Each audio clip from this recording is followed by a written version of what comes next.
ವಾಟದ ಹೊಸಹಳ್ಳಿ ಕೆರೆಯ ನೀರು ಗೌರಿಬಿದನೂರಿಗೆ ಕೊಂಡೊಯ್ಯುವ ಶಾಸಕರ ಕ್ರಮ ವಿರೋಧಿಸಿ ವಾಟದ ಹೊಸಹಳ್ಳಿಯಲ್ಲಿ ಪಂಜಿನ ಮೆರವಣಿಗೆ ಹಮ್ಮಿಕೊಳ್ಳಲಾಗಿತ್ತು. ಈ ಸಂದರ್ಭದಲ್ಲಿ ರೈತ ಮುಖಂಡ ಮಧುಸೂರ್ಯ ನಾರಾಯಣ ರೆಡ್ಡಿ ಮಾತನಾಡಿ, ಶಾಸಕರು ಈ ಭಾಗದ ರೈತರ ಸಮಸ್ಯೆ ಅರ್ಥ ಮಾಡಿಕೊಳ್ಳುತ್ತಿಲ್ಲ.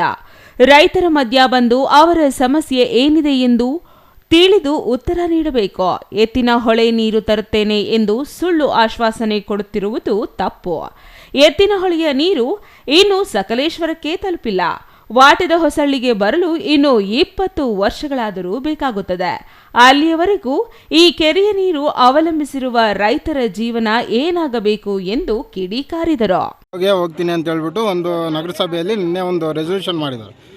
ಅದ್ರ ಬಗ್ಗೆ ನೀವೇನು ಹೇಳ್ತೀರಾ?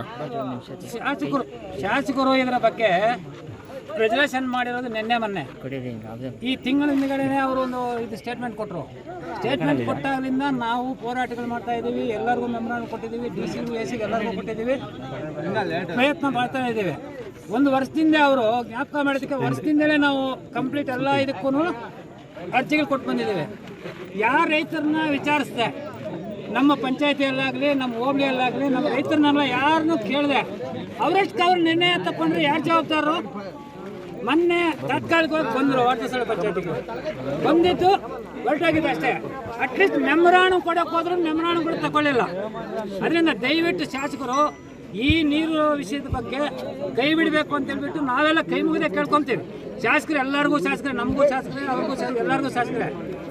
ಅವ್ರು ಮಾಡ್ತಾ ಇರ್ತಕ್ಕಂಥ ಕೆಲಸ ನಗರಿಗರು ಹೋಗ್ಲಿಕ್ಕೆ ವಿಷ ಆಗ್ದಂಗೆ ಆಗೈತೆ.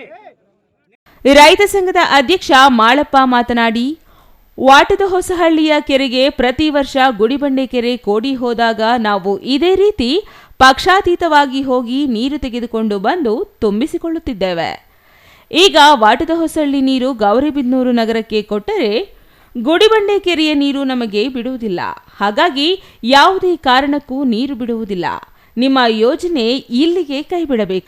ಇಲ್ಲವಾದಲ್ಲಿ ಮುಂದಿನ ದಿನಗಳಲ್ಲಿ ವಾಟದ ಹೊಸಳ್ಳಿಯಿಂದ ಗೌರಿಬಿದನೂರಿನ ತಾಲೂಕು ಕಚೇರಿವರೆಗೂ ನಗರಗೆರೆ ಹೋಬಳಿಯ ಎಲ್ಲ ರೈತರು ಕಾಲ್ನಡಿಗೆ ಜಾಥಾದಲ್ಲಿ ಬಂದು ಮುತ್ತಿಗೆ ಹಾಕುವುದಾಗಿ ಎಚ್ಚರಿಕೆ ನೀಡಿದರು. R Manjunath, CTV news, Gauribidanur.